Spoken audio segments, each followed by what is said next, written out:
Hello everyone. Welcome to Adobe Live, home for the holidays presentation. It's our second annual holiday week festivities, full of great streams, giveaways, lots of festive projects to get into. I'm Evan Abrams, and we're going to be doing some motion design today. We're going to be working from assets we create in Illustrator. We're going to move them on over into After Effects, and we're going to create a nice little pop-up card, something that is difficult to do physically. I've got one here that I attempted to do with my hands that I kind of did fairly poorly. But the idea is, what we want to create today is we're going to make a card kind of like this, that when it's going to open up, and then pieces inside of it will kind of respond to that opening, and be able to move around it with a camera, make a little diorama, make a lot of movement.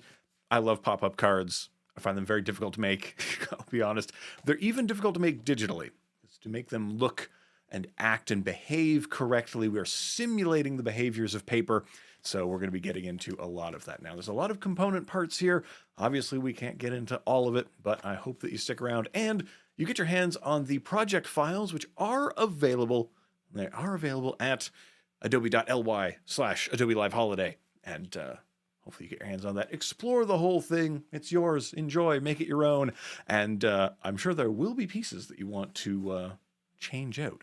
Oh, Robert's saying that there's nothing in the folder. Well, I hope there is. I put them in the bin.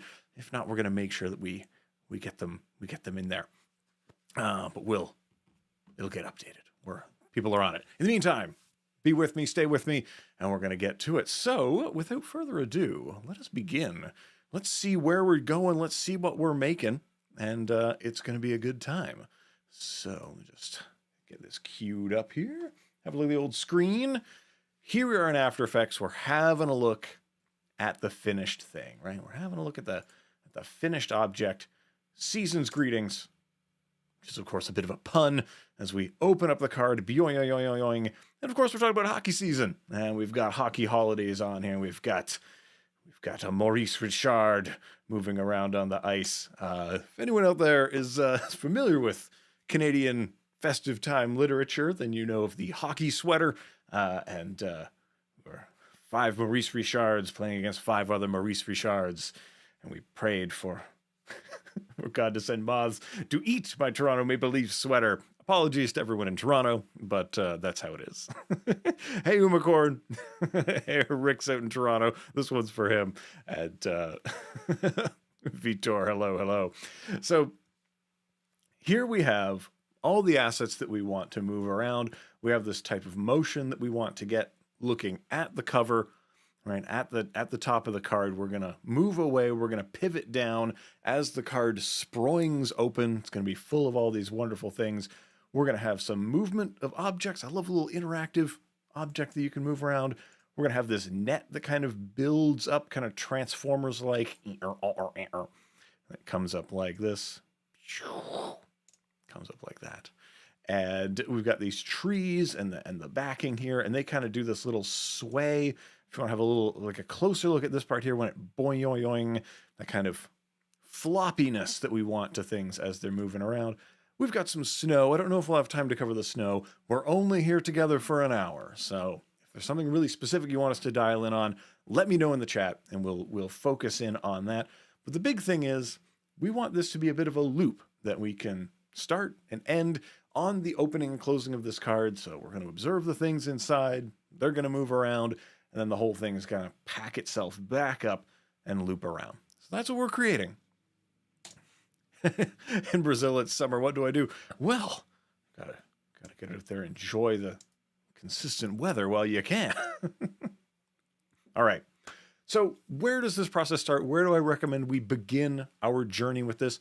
Well, ironically, you really want to start by starting to plan out how you're going to make these things. And as you saw from my kind of original example, if you find me down in the corner, this type of thing where we go from a card this way and it kind of pops up to have like a backing here, that didn't work out particularly well. And in fact, in the project file, when you get your hands on it, you're going to find in the project here, we've got, hold on, take us into the singular view. We've got my attempt at kind of a digital version of this. And just to show you real quickly what's going on here, we've got the camera movement, we've got the thing opening up, and we've got, you know, the various parts of this unfolding. I would have loved for this to have been really procedural, right? But there is still a lot of manual keyframing to try to get the actual opening of this to work such that these two elements remain married together here in the middle. So we don't actually rip our digital card apart. This is one of the things that's actually easier to do physically than it is to do digitally, because it's a bit of a pain to make that happen. And it creates this kind of very interesting curve here. Obviously, this is some really deep stuff, right? We're really into the deep end here. So don't worry, I've opted for something that's a little bit less realistic. And this is actually where I recommend a lot of people begin their process. We want to create a kind of easier mock-up of this that is going to be a little bit more simplistic for us to move around. So let's take us into the singular view here. Oh no! Don't worry, after a crash, we'll be right back into it. I'll just send a report. Here's the assets of Maurice that we will be creating. Actually, this is Richard Gamble. But anyway, that's some trivia for later. I will fire that thing back up. So, just to reiterate, we want to create our little model of this element here, how it's going to be opening, how things are going to be moving. And we want to create those generally out of shape layers. So let us begin that particular process. So here's what we're going to do. We are going to create a new composition, right? And that composition is going to be 1080 by 1080, the social media square preset here from the lovely new and improved presets here in After Effects. The duration, I'm going to leave this as, say, 30 seconds. Now, depending on the type of loop you're creating, if you're making this for Instagram, probably 30, 15, 60-second loops are what you want to think about. Let's go with 30. We can always go for shorter. It's easier to make things shorter than longer. So we'll just go ahead with that. We'll call this the rough creation. All right. Now, this is like our little window through which we're going to observe things, right? And in here, let's just make some solids, right? So I'm going to go right-click, new, solid, and we're going to make it a comp size. I don't know, let's call this, say, card back, right? Bloop. And I like to come out here onto our effects and just add a fill onto this to help us kind of keep everything nice and organized. We're going to just use some absolutely garish colors to start with. Maybe like a bright green. I mean, limes are very holiday, right? So we've got this going on. And I'm going to toggle my switches and modes, make this thing three-dimensional. And we want to, actually, before we do that, before we make it three-dimensional, let's take the anchor point, hit Y for the pan behind, holding down Command, and we're going to snap that up to the top here so that it's going to open, it's going to hinge at that anchor point. So now when I make it 3D, look at that, the anchor point is way up here. It's up here at the top, right? I'm going to duplicate that, and this will be, say, the card flap, right? This is the flappy part that's going to move around. I'll give this a new color, and let's see here. Let's go for like a nice red. Let's go for a nice, well, that's almost in the pink, but there we go. So we're going to go like that. And we're going to just keyframe some of its rotation, right? And that's going to be the X rotation. And you can kind of see how the widget up there is moving. So we know what we want that to do. So I'm just going to move ahead a little bit, and let's just get the X rotation going from, say, 0, move ahead quite a bit, and we're going to bring that up to like a -90, right? So it's going to be -90 standing up like so. In fact, it's standing up so much that we can't even see it, right? Because it's moved directly there. And so what you would want to do is actually take your camera tools, and you can go through them by hitting C. And we'll just go to this one here, and then we'll move a little bit further away. Right, we're moving forward and back like that. And we can see, there we go, easy card opening up like so. So I'm just going to grab those keyframes and ease them. You can right-click on them. Come on down to Keyframe Assistant. Ease those keyframes if you'd like. Okay, so Devlin, clever Devlin. You want to make practical pop-ups as well. There's so many great tutorials. I want to say Alicia Colon makes some great things about papercraft. I'm a big fan of papercraft. And so we want to get a camera in here moving, grooving, going the way we want here, right? And ooh, is there a way to pick whip vertices instead of whole shapes? So when we're talking about pick whipping, right, we're talking about this little, anytime you see this little buddy here. Now, vertices, in order to pick whip to something, needs to be a property. If it's not a property, we can't point to it. Now, we can point to mask vertices using expressions, and there's good documentation about that. But when it comes to, say, the various corners of this object, right, they're really only understood by not their relationship in sort of world space, right? They're understood in terms of where they are on the layer. And so if we wanted to point to where something is, we have to do quite an amount of conversion to get there. So it's a little bit difficult. That's my short answer for that one. Okay, let's stick with this. We want to make a camera. Right click, new, camera. There we go, we get a camera in the space. Now I'm going to opt for a 50 millimeter, very similar to human eyes. So we'll just go with that.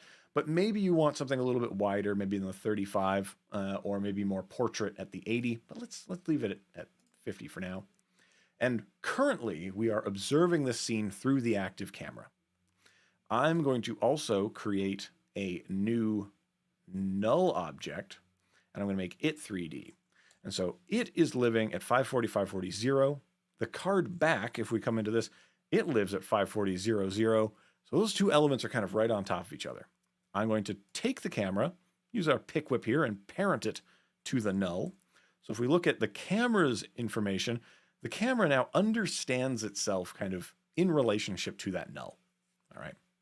And what I want to do is, as this card is kind of opening, I want this camera to be moving away. And I think I'm going to go ahead and separate the dimensions so that I'm really only dealing with the Z position of this. And let's see, we're going to move here at the beginning. We're just going to push that camera forward until we're taking up the whole frame here, right, with the card. And then we're going to be moving back and away like this. Now, how do we get the rotation that we want? Well, that's where this null comes in, right? The null, if I call up its rotation, we're going to be kind of orbiting. It's going to be performing a little bit of an orbit function for us. So we are going to use its X rotation, and we're just going to go ahead and give that a little bit of an orbit down like this. Say maybe, I don't know, 45 degrees. Could be nice for now. I don't know. Maybe let's go deeper than that. Maybe we'll go something like this. Something like the 80. I don't know. Because at the same time, I want to take that axis, right? And I want to kind of pull it up, maybe like this. And it's going to take a little bit of dialing in. Don't expect to get this right or exactly how you want it on the first try. It's definitely not how we do it. It's all a matter of kind of juggling these elements, trying to get them exactly where we would like. So maybe we'll even push in quite a lot, really frame this up. And so if we kind of look back on this here, make sure that this is starting, fairly far back like that. Okay, now let's play that through, and yep, there we go. So the card is opening as we're moving back from it. And right now, everything is pretty lined up keyframe-wise, we would say. Oh, could I move my head window up a bit? Ooh, that's going to be tricky. It's hard to get into that stream and mess stuff around. You know what I can do? You know what I can do instead? Let's go like this. Let me just adjust my interface instead. Maybe that'll be a better look. So there we are. So we'll do something like this. So hopefully now the interface is out of the way. Let's see. Let's just have a look over there. Yeah, that looks pretty good. It looks like we've made a little bit of space. So we are, whoosh, as you can see, opening up the card like that. Now, right now it looks pretty robotic. I got to be honest with you. It looks pretty robotic. So what I would recommend is actually taking these keyframes here, and we're going to just grab them, give them a pull like this. So there may be like one thing is sort of happening, and then another thing. So they're not like all happening at the same time, right? If that makes sense. So by staggering them like this, we're getting a much more organic kind of feel to it. And maybe we even want to offset kind of these things that are happening, right? Maybe we want to offset all of these things so that it's all kind of a few different things happening at once. Now, in the final version of what we ended up here for Hockey Holidays, or actually, let's have a look at the, let's go back into the process and let's have a look at the, what I would deem the kind of a less realistic card of this. And I'm going to kick us into draft 3D mode here. Now, don't be afraid. Draft 3D is really just helping us to preview things quite a lot faster. And what I want to look at here is the camera and the null, its kind of relationship to each other, and then the card flap here, just so you can kind of come in and see how these keyframes kind of relate to each other. That we've got the camera moving first, and then the card kind of opens when it reveals what this thing kind of is, if that makes sense. And of course, the card flap has a little bit more going on with it, as you can see. So let's try to figure that out in here. And I'll talk you through how that little bit of the process works. Because we want to kind of rough in the way this type of thing will look and the way it'll move. And then we'll replace all these simplistic components with our final components.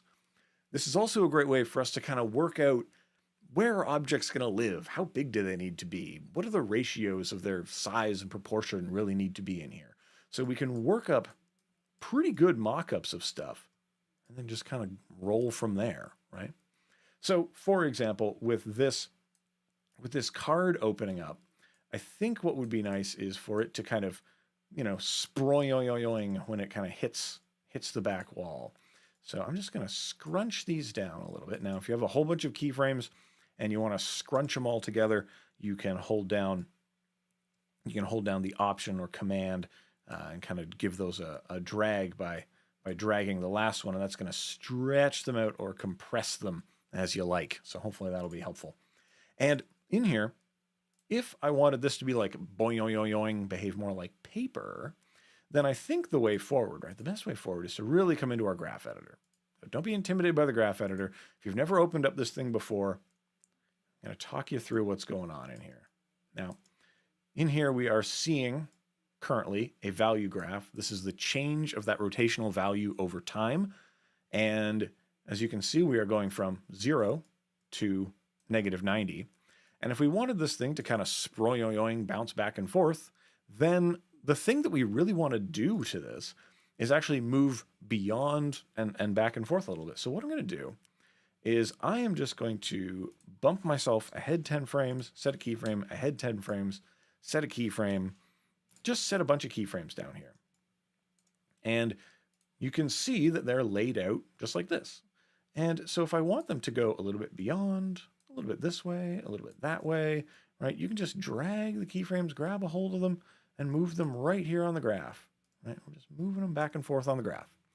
If you want to get really precise about it, we'd say like, okay, maybe I want this one to go to like -100.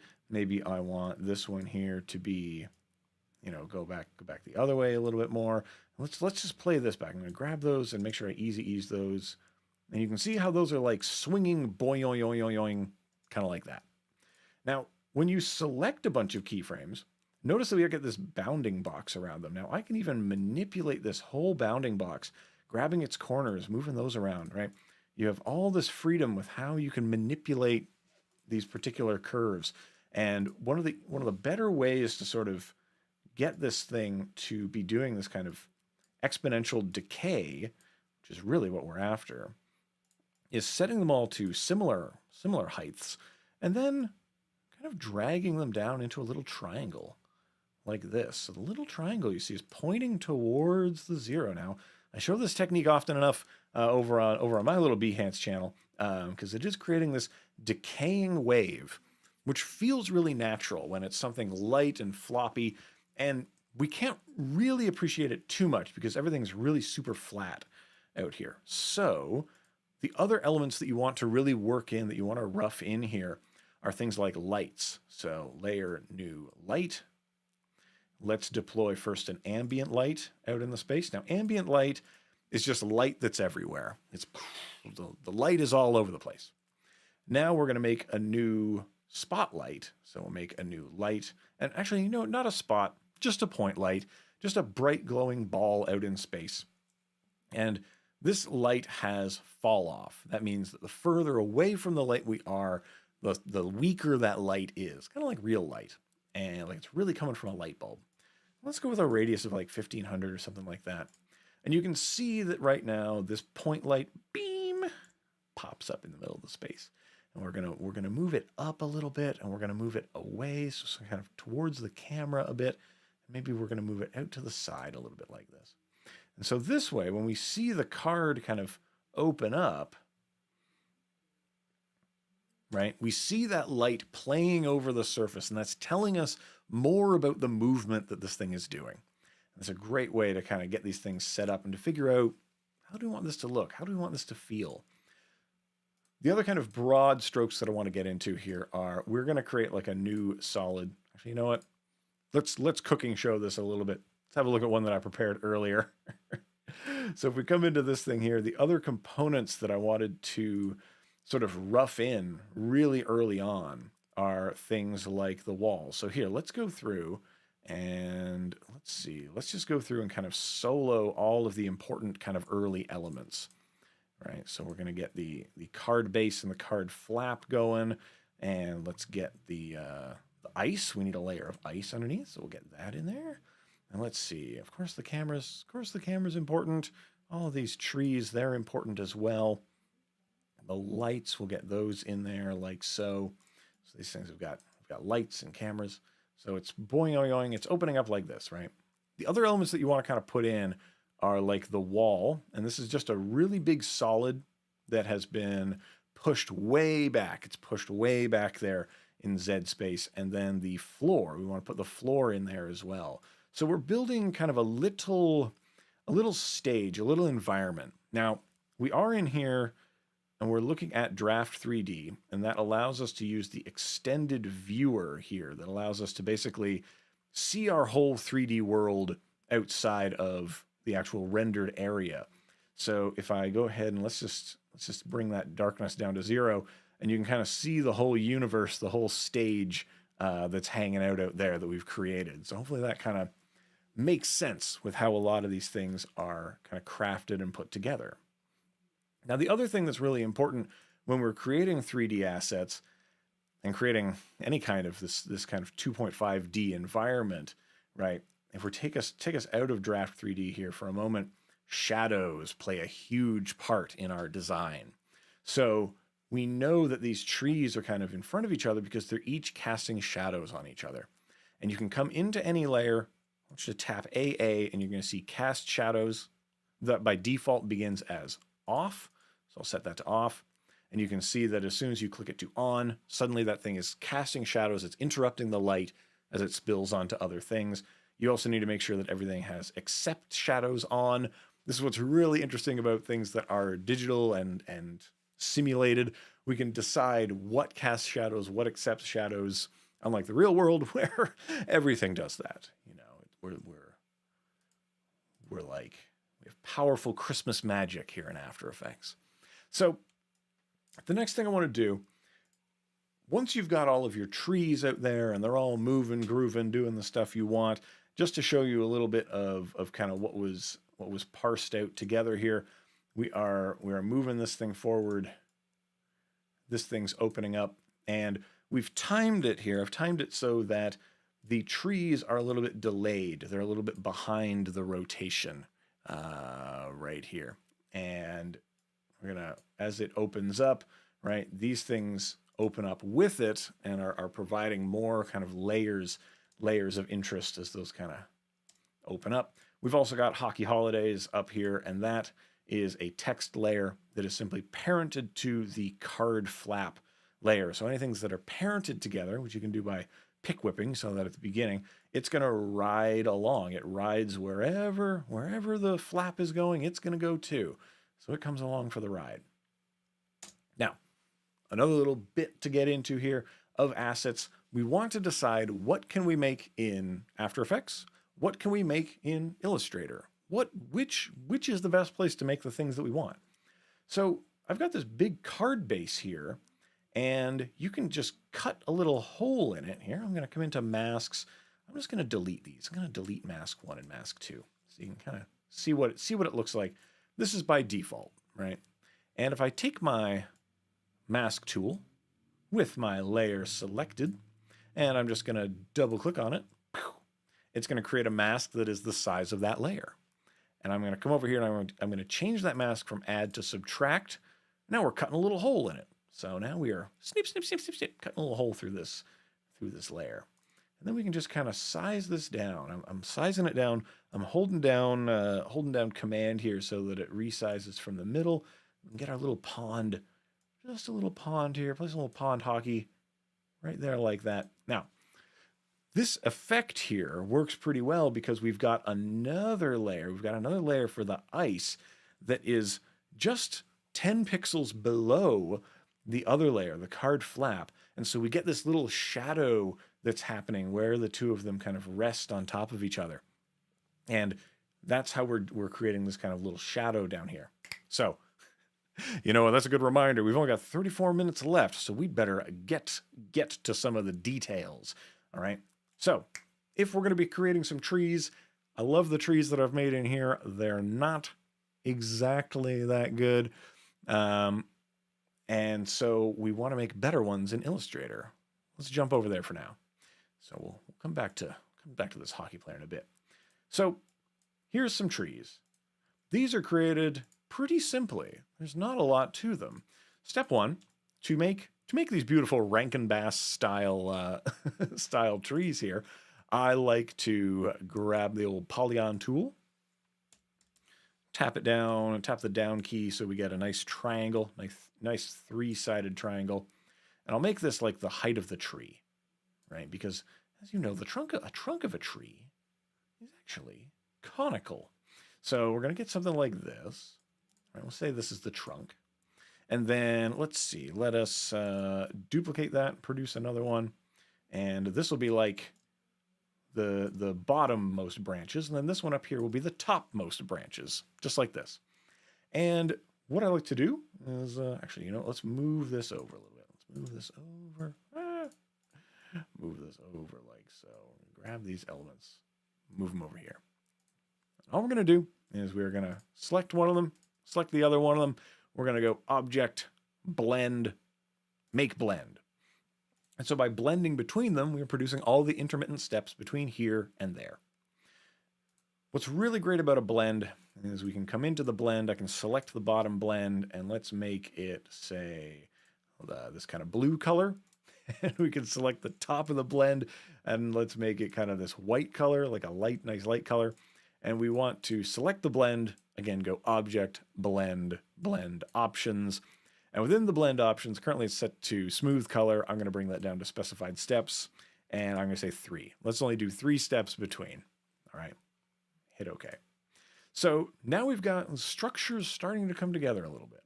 All right, now we can come in here and we can double click, which will enter into the tree. And then we can let's elongate this top one here. And let's make it a little bit thinner, and you can see all the middle steps that are adjusting themselves to kind of conform to how this is going to work, right? And we can also select, I don't know if you can see, there's a little secret path in here. We can go Shift-C, drag an anchor point off of this, and if you can see how we are now we're influencing kind of the influence that each has along here. So we're able to like scrunch things towards the top and the bottom to produce these kind of conical trees. Oh, pretty trees, I think so as well. And maybe you want some more rounded trees. So I'm going to select these corners down here, and I'm going to round those. And you can see here that we've got roundness coming into those corners, but let's round these top more corners like this. Give those a little bit of rounding as well. Maybe the tree gets more round or less round as it goes up. So there we go. That's a bit of a softer look than the original. But you can see that we're getting all those intermediate steps between, and then we're moving on up. Now, these are the swatches that I've selected to be what we want to use for the entire project. And so, once we're kind of happy with them, I like to just use blends because that's giving us the intermittent steps between the already kind of decided on color palette. So hopefully we'll enjoy those trees. Now, what I've done is I've saved those off as different layers in here inside our Illustrator file. You're going to hit save on this document. You're going to come into After Effects, and then you are going to import. You're going to import this straight from here. So you're going to import trees. When you open it, you want to import it as composition retaining layer sizes, which is going to produce, when you hit open, this composition. Let's call it trees 2. And you can see there are our layers exactly how we wanted them right in here. Now, from here, you can simply copy one. So we'll copy one of these trees, or maybe, you know what's actually a better idea? We are going to pre-compose one of these trees. So I'm going to grab this tree, Command-Shift-C, pre-compose, call this tree comp A perhaps, or I mean, this is tree C, so we're going to call it tree comp C. Now, this has produced a composition that is the same size as that tree. Oh, look at that. Beautiful. And it contains our tree artwork. What if we wanted to have like some little lights or some baubles on the tree, right? So I'm going to go layer, new, solid, make it the comp size, go like this. And I want to create sort of like a shimmery layer back here that is going to be full of undulating light. So I'm going to come over to Effects, come over to Cell Pattern, drop a cell pattern on here. Now it's not going to look like much for now, but I'm going to go to Crystallize. Is Crystallize what I'm looking for? Maybe we want plates. Let's go to plates perhaps. Yes, this is good. And then I'm going to grab Tint. I'm going to grab a tint to change the black and white values to any colors I'd like. Why? I can think of some colors I'd like to change them to. Yes, here we go. We're going to change them to this this red color. So we're going to copy that, paste it in here. Oh, look at that, looking good. And this, it's not black, it's like a dark blue. So we're going to copy that, and we're going to paste that in here as well. Copy and pasting the hex values. Now, the reason I wanted to do like this was so that I could adjust the random seed and get new random seeds out of this. And we are going to use a little expression on here. You could use keyframes if you'd like, but we're going to hold down Option, click on here, and I'm just going to type in time times, say 300, and you can see like that's going nuts. That's going crazy in here. That's too much. I want to tamp that down. So I'm going to right click, new, and make an adjustment layer. And we're going to put an adjustment layer over this that is going to have the posterize time effect on there. Now, posterize time is going to say, I love your frame rate. Let's do less. And so I'm going to bring this down to like 10 frames per second. So now you can see that it's not updating as much. Maybe we even want to go down lower, like at 5. So it's moving like that. But this is not taking up the right space, right? We want this to be hidden in some areas, only show up where the aforementioned baubles are at. Well, let me go to the tree that I completed later, and I'll show you how that works. Well, as you can see, I have this layer here that is the lights, right? It's a little bit more crystallized, but it's definitely doing the same thing.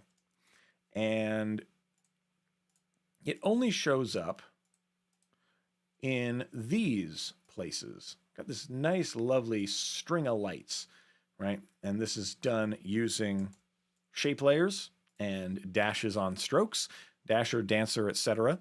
And then we simply use that as a track mat. So you can take any layer, come into the track mat column, and you can say, hey, let's use shape layer 1 as my track mat. That's where I'm going to be seen. And so this string of lights now becomes blink, blink, blink, blink, blink, blink, right? Because it's all in a nice, lovely composition, when we take tree comp C, right, we come in here into Hockey Holidays, you can see tree comp C has been peppered into this space. We've replaced those earlier, more simplistic trees with these, right? An easy way to do that is to simply copy them, paste them into the space, and then copy any keyframes you've got on here. Copy those, paste them to the new layer. Your old kind of rough cutouts are going to serve just as nicely for this. Okay. So there are 2 more elements on here that we must discuss, that we must make happen before we kind of call it a day. Number 1, our beautiful Richard Gamble here, the poster child for all what are they, like tab arcade hockey things. They got like little sticks and you pull and twist them. Anyway, if you know, you know. But this fellow was made lovingly in Illustrator. And you can see from kind of the design ideas here that he doesn't need to be particularly articulate, we'll say. In fact, it serves the purpose better if he isn't. Now that's why I kind of went for that particular design from those tab hockey things, because those are two-dimensional, but they convey a lot of depth in them. And he's coming in, he's on a breakaway. One timer into the goal. And so drawing this fellow in Illustrator, let's talk a bit about that. So let's have a look at our hockey standee here, this wonderful fellow. And I make these people fairly blobulously, just to put a kind of term on it, that whenever I'm usually drawing stuff like this, I'll say usually, I sort of draw them a little bit roughly. Step one, I like to break things into their component parts. So like we know that the arms and the hockey stick need to go above the body, right? And there's going to be some amount of layering between them. So break them off into different constituent layers. And that kind of begins here. Well, let's say we were going to draw kind of like an arm, right? So it might come from like the shoulder out here, and then he's going to have kind of like an elbow, and that's going to stick into the body. And then we want it to be kind of thick, like there. We'll do like that. And I might say, Evan, you've done a particularly bad job putting that together. I'm like, well, that's true. You know, I do motion design almost explicitly because I don't draw particularly well. But what's really great is I'm able to kind of round off all of the rough edges here to create something that is quite a lot more, we'll say, palatable, right? So we're just going to round off these elements, and you end up with something that is kind of smooth, kind of low fidelity looking, right? And, you know, depending on your mileage may vary, but now I've got a little bit more geometry to kind of push around and get exactly the way I kind of wanted. And it sort of preserves that kind of silly, not so great look to these things as I'm moving them around, right? So hopefully that kind of makes sense. Now, when we come to things like the stripes on the arm, well, I like to do a similar type of thing with that. So I'm just going to draw kind of a rough shape like that. And let's go there. So we've got this kind of like a chevron thing, and I want to try to put the point of the chevron kind of where the point or the curvature of this object is going to be sort of most pronounced. So I'm going to just drag this one down. We're going to give it a bit of a tilt, right, like this, and sort of drag that down. And now, of course, this is modeled after Les Canadiens from Montreal, and so of course we need these sort of stripes. And so we create all these lines. We select this object. We're going to come over here to our Pathfinder. If you need to extend your Pathfinder, look for the 3 dots, and we're going to say divide, chop, chop, chop. Hey, where'd my lines go? So we're going to take this object, Control-Shift-G, right, to ungroup it. We'll select those little parts that got sliced right here, and then we're gonna grab these beautiful colors of the Canadien, and I keep selecting the wrong parts. This teal color is not helping. But then you can get really nice kind of banding, right, coming around the various limbs, right?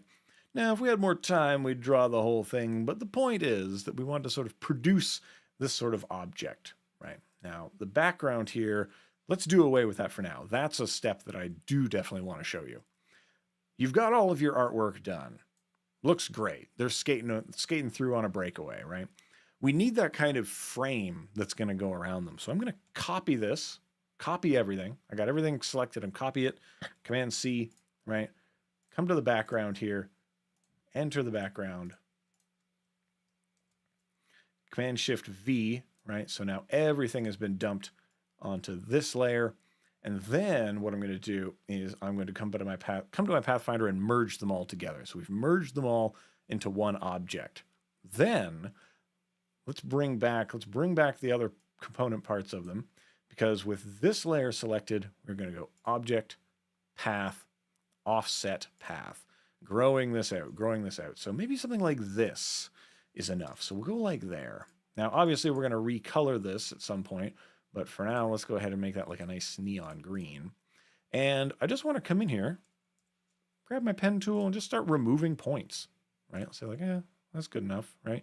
And if I want to smooth this out, grab the little circle, smooth it up.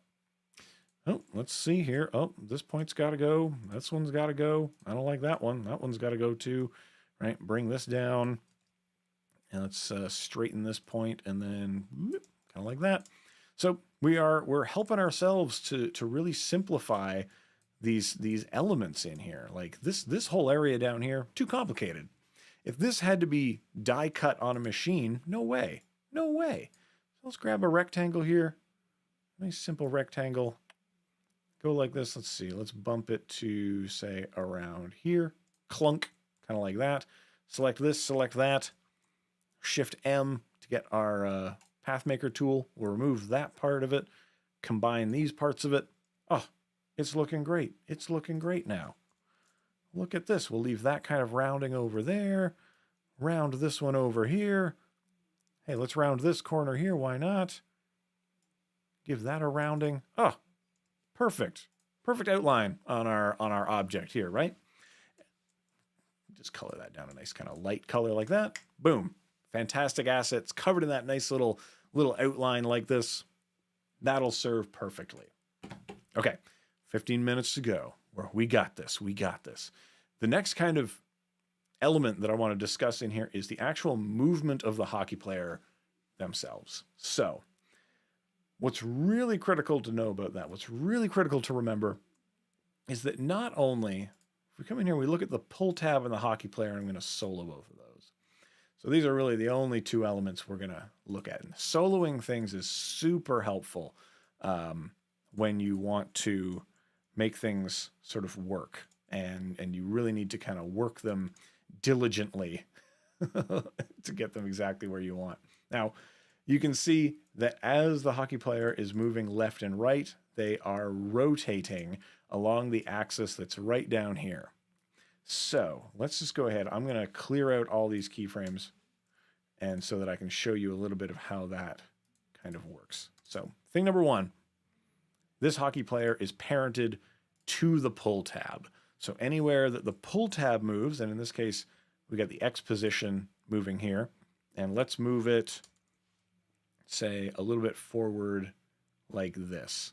So I'm going to just grab those and ease them, and we've got the character kind of being pushed forward, right? And maybe that's a little bit slow, because what I really want to do is show that kind of floopy floppy movement that they're doing. So let's give it only 10 frames. So we're going to go from here, push. That looks super rigid, right? I think we can all agree. And what we'll do is we'll take the rotation of the X rotation here, and we'll set a keyframe at 0, set another keyframe at 0 here. But in between, when we're pushing forward like this, I'm going to bend the piece so that it's bending backwards, as if it's catching wind resistance through here, right?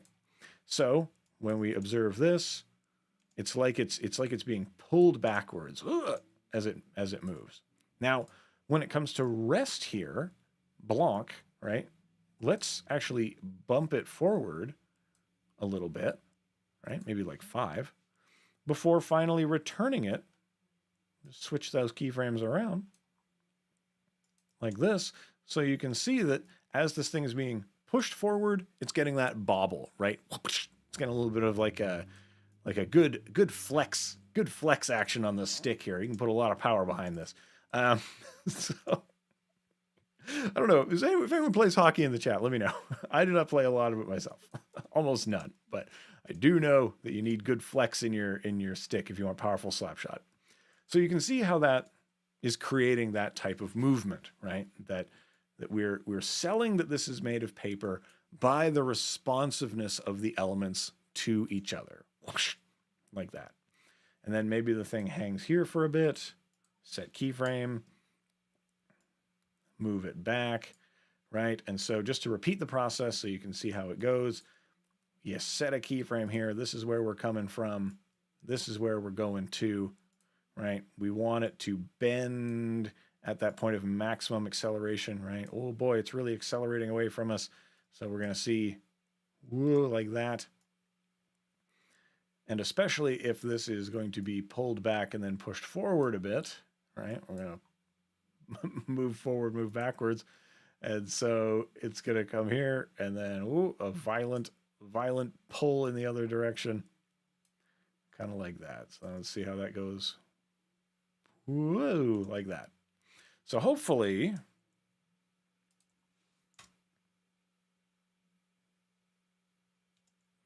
this makes sense to people.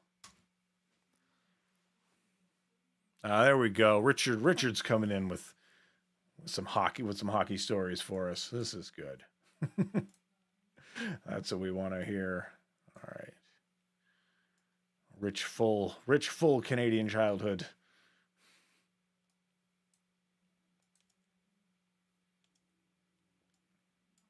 All right.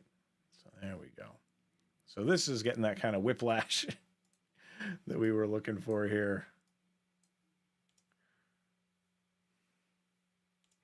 And that provides a lot of realism. So if we just come into the final here, actually, you know what I'm going to do?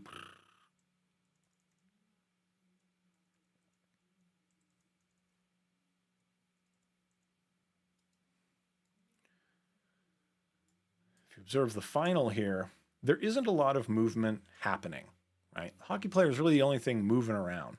But what's good is that the shadows, the way the light is playing and behaving, we're getting way more bang for our buck here, even though it's literally just one position and one rotation property changing.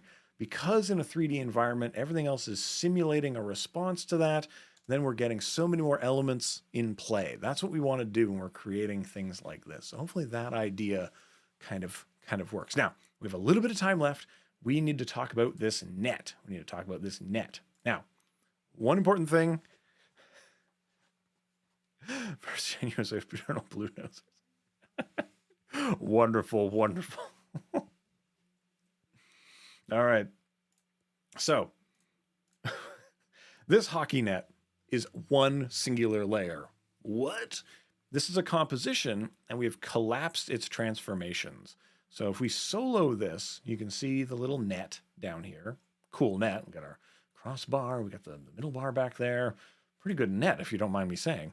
And so with this element, because we collapse its transformations, if we take that back, you can see it's just a totally kind of flat object.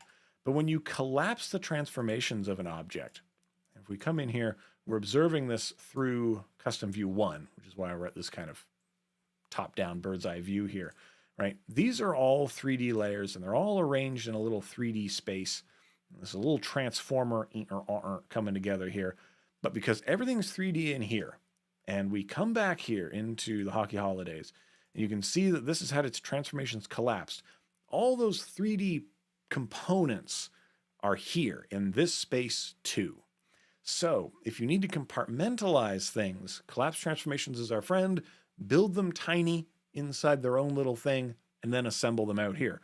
If I wanted a second net, it's as easy as duplicating this net. You know, maybe we turn it and we kind of move it over here, right? So we've created one, and from one we could make many if we so desired, right? And that's the power of being able to kind of replicate those elements. Now, let's go back inside the net here, and I'll talk you through some of the construction of how this works. All right, so we've got our net front layer right here, and this is just a shape layer. We could have drawn this in Illustrator, but instead we've drawn it in here.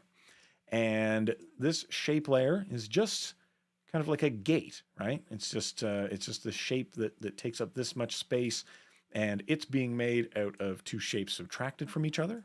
And we're using little merge paths in here to make that happen. So merge paths allow you to add, subtract, intersect different paths from each other. But we've created basically this front shape, right? Now, here, right, we've got this thing kind of folding up, right? It's coming up from the ground. So its rotation, its X rotation is bringing it up. The net sides, let's bring those into the mix. Right? You can see these are like little C shapes. Those are both parented to net front. And so that means that as net front moves up, those come along with it for the ride.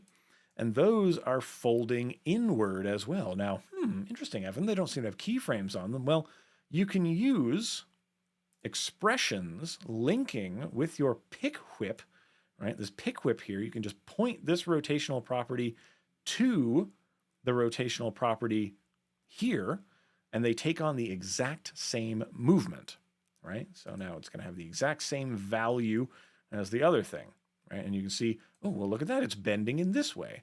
We could multiply that by -1, which will result in something that is rotating the opposite direction as that thing goes. So as you can see, there we go. This one's at -51. This one's at +51. This one's at +51.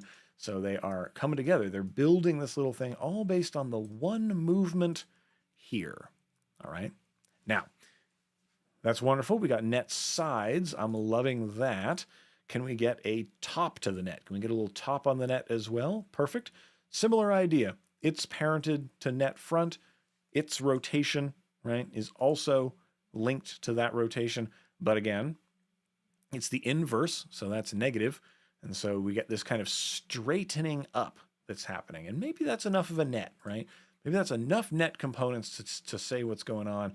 But I wanted to put the back of the net in there. Now, unfortunately, the geometry is a little bit squirrely to try to figure out to make that work. So it has its own rotational keyframes. It couldn't be part of the same party. But the keyframes here, the change in movement and distance, it has the same motion curve, the same speed ramp in here in the graph editor. So they seem to go together. And so they work as one unit to construct this. Now, Evan, there's no net. The pucks are going to be flying out of there. You're going to have to chase them all the way down to Father O'Malley's field if you want to get your pucks back. Well, I've used a bunch of solids here with the grid effect on them to produce this kind of mesh, right? So this is coming together like that, and it's producing this lovely little, fairly procedural object in here. Now, like I say, all this stuff is going to be available for download, so please check out the project files. I hope they're all going to be uploaded real soon. So get your hands on those if you can. It would be wonderful, so you can dissect this and see how all the parts work and how they respond. And in fact, if you do download the project file, I've got a little treat for you. In here, I understand not everyone is a Habs fan. Totally fine. People like what they like. Well, I've rigged this up with a little color control in here so that if you want to change this to be some kind of a villainous team, I suppose, right? We can come in here and do that. So for example, we're just going to look for color, and actually I need to find, there was one color that wasn't quite right. I might have to come in and actually modify the file. That's no good. That's no good. Where was that? Oh, is it this one? Who's not pointing to the right thing? We're going to find out here. I don't like that. I need to find the red color.